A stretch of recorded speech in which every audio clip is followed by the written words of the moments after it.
जाकर रखने की तैयारी असम के डिब्रूगढ़ में है। साथ ही साथ अमृतपाल की गिरफ्तारी के बाद पंजाब के कई जिलों में हाई अलर्ट जारी किया गया है। भारी संख्या में पुलिस की तैनाती है, किसी भी तरह से कोई अप्रिय घटना न घटे, इसको लेकर पंजाब पुलिस मुस्तैद है। चप्पे चप्पे पर चौकसी बढ़ा दी गई है। अमृतपाल सिंह की गिरफ्तारी के बाद ऐसा अनुमान है कि लोग भड़क सकते हैं। लोगों को धार्मिक तौर पर भड़काने का काम ही इससे पहले अमृतपाल ने किया है और अपनी गिरफ्तारी से पहले जो प्रवचन दिया है उसमें भी ऐसे ही संकेत देता हुआ अमृतपाल सिंह नजर आया। और हो सकता है कि इसका असर पंजाब में कुछ मुट्ठी भर लोगों पर पड़े भी, जैसे कि इससे पहले हमने देखा है अजनाला कांड में। ऐसे में चप्पे चप्पे पर पुलिस फोर्स की तैनाती है, एक्स्ट्रा फोर्स की तैनाती आपको दिख जाएगी, गाड़ियों की चेकिंग हो रही है और अलग अलग जिलों में अलर्ट घोषित कर दिया गया है। पंजाब पुलिस अब कोई मौका हाथ से जाने नहीं देना चाहती। अमृतपाल की गिरफ्तारी के बाद किसी भी तरह से अप्रिय घटना नहीं हो जाए, ऐसी भी पुलिस की तैयारी है। पंकज मल्ली भी हमारे साथ जुड़े हुए हैं, उनसे भी हम बात करेंगे। लेकिन अरुण, पहले आप अपनी बात पूरी कर लें। आप बता रहे थे कि रोड़े गांव से ही शुरुआत हुई थी, रोड़े गांव में ही पहुंचा, गुरुद्वारे में पहुंचा, प्रवचन दिया, फिर गिरफ्तारी हुई है। देखिए, अमृतपाल ने जिस प्रकार से वहां पर संबोधन करते हुए कहा कि ये तो अभी जंग की शुरुआत हुई है, इस प्रकार की गिरफ्तारी को उसने अपनी इस परीक्षा का हिस्सा बताया कि ये तो एक परीक्षा है।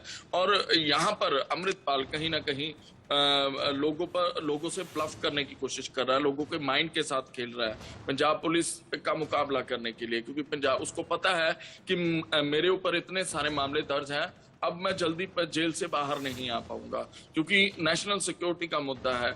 जहां पर इस प्रकार की धारा लग जाती है तो ऐसे में उस व्यक्ति का किसी के साथ कोई तालमेल नहीं रहता। अब पंजाब पुलिस ने आगे का क्या सोचा? आगे का ये सोचा कि अमृतपाल डिब्रूगढ़ जेल में जाएगा, वहां पर कहीं मोबाइल तो नहीं यूज कर पाएगा, वहां पर जिस सेल में उसे बैरक में रखा जाएगा वहां पर उसके साथियों के साथ कोई ऐसा संपर्क तो नहीं रहेगा, क्योंकि जिस जगह पर भी अमृतपाल चला जाए, इस प्रकार के लोग जहां पर भी चले जाते हैं तो उनको फाइनेंशियली सहायता कहीं ना कहीं से प्रोवाइड हो जाती है।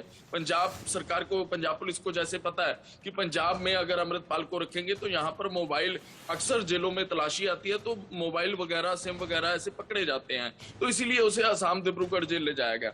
वहां पर अमृतपाल का हमें पुख्ता सूत्रों से जानकारी मिली है, अमृतपाल को अलग एक सेल में रखा जाएगा जिसका किसी के साथ कोई संपर्क नहीं होगा, सिर्फ उस तक खाना पहुंचाया जाएगा। हाँ, जो सुविधाएं हैं जो जेल में प्रोवाइड की जाती है वो आमतौर पर जो आम लोगों को मिलती है वही अमृतपाल को भी मिलेंगी, लेकिन इस चीज का एहतियात रखा जाएगा कि अमृतपाल का किसी भी अन्य उसके पुराने साथी के साथ कोई भी संपर्क ना हो पाए।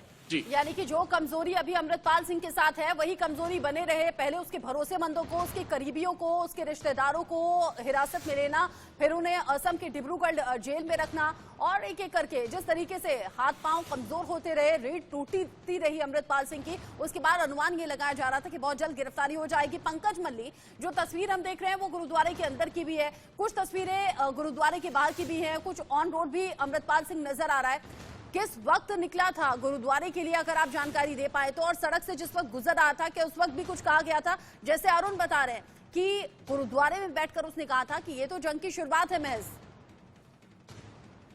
बिल्कुल, जो जानकारी यही मीडिया सूत्रों के हवाले से कि देर रात ही मोगा के गांव रोडे में अमृतपाल पहुंच गया था।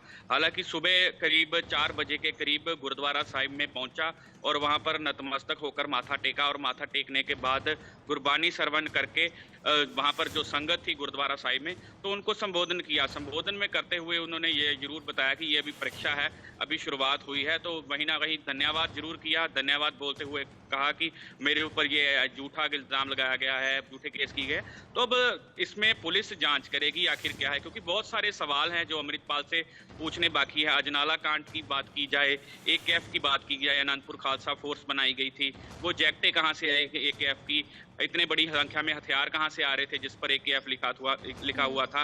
तो ऐसे बहुत सारे सवाल हैं जो अमृतपाल से पूछे जाएंगे। तो कहीं ना कहीं बात की जाए अमृतपाल की गिरफ्तारी की, क्योंकि लगातार अमृतपाल भगौड़ा चल रहा था, अमृतपाल के साथ उसका साथी पप्पल प्रीत जो उसके साथ लगातार फरार चल रहा था। पप्पल प्रीत की गिरफ्तारी के बाद कहीं ना कहीं अमृतपाल पर प्रेशर जरूर बना कि शायद अब उसकी बारी है। लगातार पुलिस का ध्यान उसकी तरफ हो गया है, अब अमृतपाल की गिरफ्तारी होगी, तो कहीं ना कहीं अब अमृतपाल को भी यह डर सता रहा था कि शायद पुलिस अब उसको गिरफ्तार करे। जैसे तो कहीं ना कहीं एक भरोसेमंद पुलिस के हत्थे चढ़ता गया, वैसे वैसे अंदाजा लगता रहा कि अमृतपाल सिंह शायद अब सरेंडर कर देगा, शायद अब बैसाखी, हालांकि